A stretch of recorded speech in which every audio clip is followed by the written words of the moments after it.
పతంగుల పండుగ సందర్భంగా పతంగులు ఎగరేసుకునేటటువంటి ప్రతి యువకుడికి నేను గతంలో కూడా చెప్పాను, ఇప్పుడు కూడా చెప్పాను, దయచేసి చైనా మాంజా వాడొద్దని. ఇది మన ట్రెడిషనల్ మాంజా. మనము ధూల్పేటలో కానీ లేకుంటే స్వయంగా మనమే ఆ రోజుల్లో మాంజాని మనమే ఓన్గా చేసుకొని పతంగులు ఎగరేసుకునేటువంటి ట్రెడిషన్ ఆనవాయితీ మనది.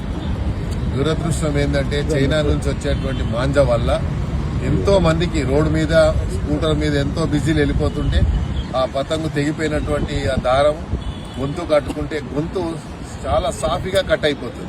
వేరేది దీంతో ఎంత చేసినా కూడా మనకేం కాదు. అదే ఆ చైనా మాంజా అయితే ఇప్పుడు నా ఏళ్ళు కట్ అయిపోయింది. ఈ ప్రమాదం ఉంది. నేను ప్రధానంగా పోలీస్ కమిషనర్ గారికి 3 కమిషనరేట్లకు నేను ధన్యవాదాలు చెప్తా ఉన్నాను.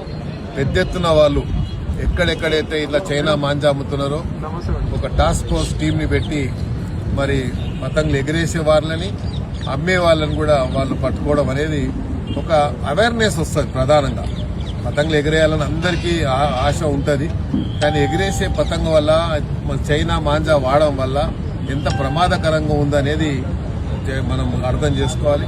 కొంతమంది పోలీస్ ఆఫీసర్లు అయితే ప్రధానంగా మన దోసకాయని ఇట్లా కట్ చేసి చూపించారు. అంటే దోసకాయ ఇట్లా పెట్టి ఇట్లా కట్ చేస్తే గొంతు కట్ అయినట్టు కట్ అయిపోతుంది. సింపుల్ గా మనం చాకుతో కట్ చేస్తే కూడా అంత ఈజీ కట్ కాదు.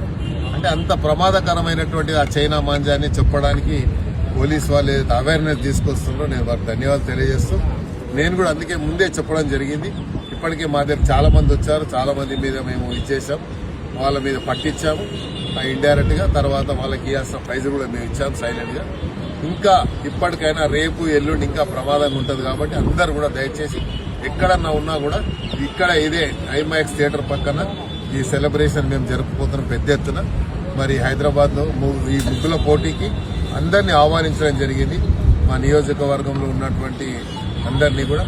మరి దీంట్లో ముఖ్యమంత్రి గారు 14వ తేదీ నాడు ముఖ్యమంత్రి గారు ముఖ్య అతిథిగా వచ్చి వారు కూడా ఇక్కడ పతంగుల పండుగలో భాగస్వామ్యంగా ఆయన కూడా భాగస్వాములు అవుతున్నారు. వారికి నేను ధన్యవాదాలు తెలియజేసుకుంటూ ఈ కార్యక్రమంలో అనిల్ కుమార్ యాదవ్ గారు,